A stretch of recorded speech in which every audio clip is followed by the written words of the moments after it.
Eventually, someone had found out, and the RCMP had to come and break into the home to take us out of there.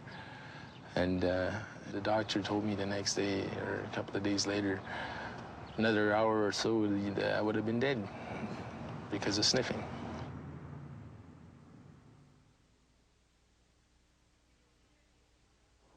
Do either of you use drugs? I don't do drugs, I never have, and I don't think I ever will. No, I don't use drugs. At all. At all. Caffeine pills. Michelle, what are you doing taking drugs for? They're not drugs, they're just like lots of coffee. These are drugs. Come on, they can't be that bad. You don't even need a prescription. They help keep me awake, that's all. The character I played on Degrassi, Michelle, used caffeine pills at one point to try to get her through exams when she was having a tough time. Did you guys ever try using drugs to get you through school? Ritalin was one of the drugs that I was using. I was prescribed Ritalin for hyperactivity, but my parents would just continue giving it to me throughout the time that I was using drugs, not knowing that I was using. I'd go out and I'd play soccer on it, you know, in the second part of the term, and rugby. Everybody on the rugby team, we'd all be crushing it up and snorting it in the bus on the way up to rugby tournaments. So Ritalin gave you more energy? Oh yeah, it speeds you up. You're sweating a lot and your hands are shaking, and when you hit somebody, you don't feel, you know, the pain of the hit until the next morning, right? And you really don't care. Personally, as far as drug use goes, we're a drug-oriented culture. You have a little pain, oh, here's a very strong painkiller, or you're a little stressed, you know, here, take a Valium, you're a little tense, yeah, I prescribe a tranquilizer. I mean, it's a drug society, and humanity has been like that, always. I use aspirin and I use Tylenol, and I don't really think that they're a drug. I don't classify them as a drug.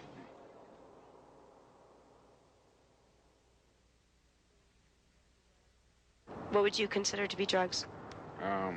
Coke, grass. Do you consider smoking a drug? No. Well, probably not. What happened when you tried your first cigarette? It was about 2 weeks ago. I thought it tasted like a barbecue. Nothing happened. Tell me about your first cigarette. First cigarette. Okay. I was at a friend's house. He said, try this, so I tried it. My head got right dizzy, and well, I threw up all over the place, basically, and I kept smoking. Isn't that strange? What joy do you personally get out of smoking, man? I enjoy it personally. I really enjoy smoking, and I'll say I'm addicted to it. I felt kind of awkward when the guy asked me why I smoke. It's a hard question to answer. I know smoking's bad for me, but I'm addicted. Nicotine is a drug, and like any other drug addiction, it's gonna be really hard for me to quit.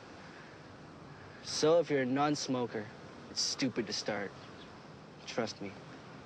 I'm a smoker, so I don't think there's anything wrong with it. I mean, besides your fingers get a little yellow. And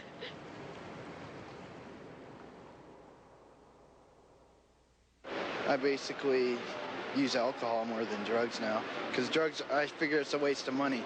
Alcohol is also a drug and can manipulate your system the same way.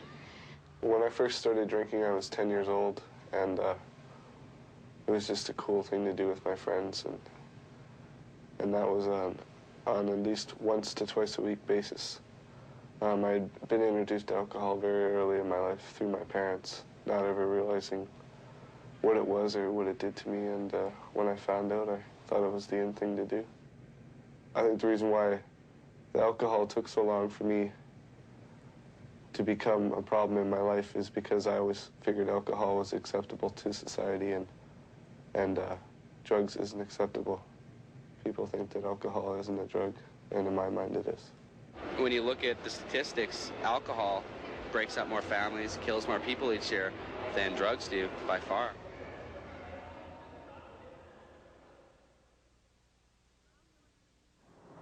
How can one person's drug abuse affect other people? Well, after using drugs for a long time, people start to get really moody, and that can cause fights between family and friends, and you can lose a lot of friends.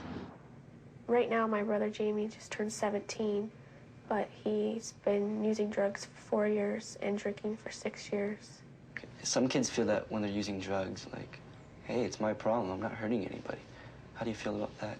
I think drug users who think that they're only hurting themselves when they're using are very non-educated about it because there's so many people that they affect with their lives that they won't realize that when they're using because they're only thinking of themselves because it is a disease.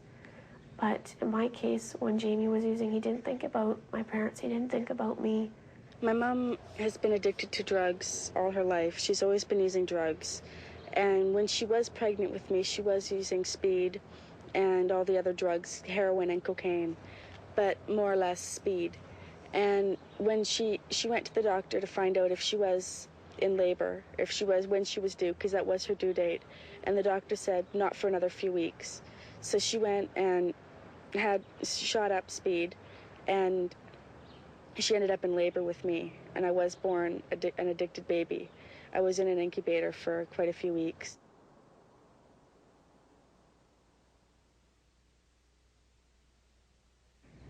How do you feel about the fact that you caused your family so much pain? When I was abusing, I didn't think of pain at all. I tried to think of it as little as possible. As far as the pain that I was causing my family, I didn't think I was causing them any pain when I first started abusing, and it got to the point where I didn't care if I caused them pain. When things were at the worst between me and Jamie, I actually hated him, and I didn't care if I ever saw him again. And that was really hard when you think back to it because you always grew up learning to love each other.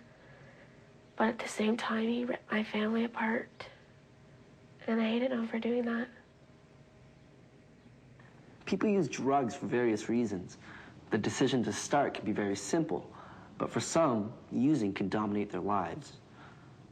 I was living on the streets, and this guy asked me if I wanted to get high, so I said yeah. And he didn't know how to do it. And I was 17 at the time. I could tell by the way he was handling it that he just didn't know what he was doing. So I took it, and I fixed him, and then I fixed myself. And then I could see myself.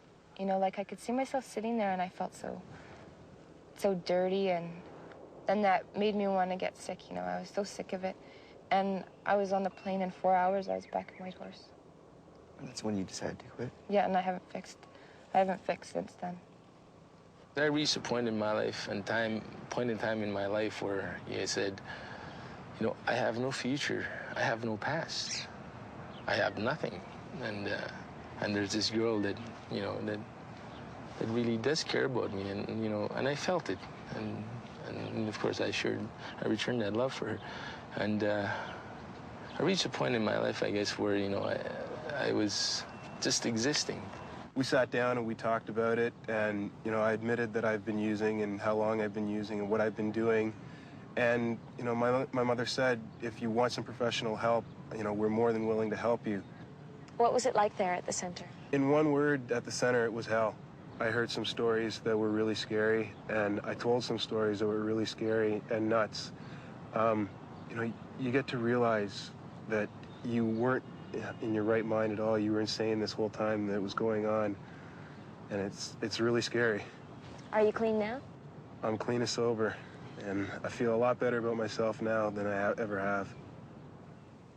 The hardest thing about treatment for me was admitting the fact that I was a drug addict, and it was easy to say that I was, but actually accepting it was very hard for me. How'd you guys feel about each other when you were going through the rehab, the family rehab?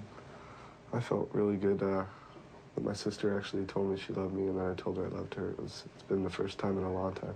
It was really good.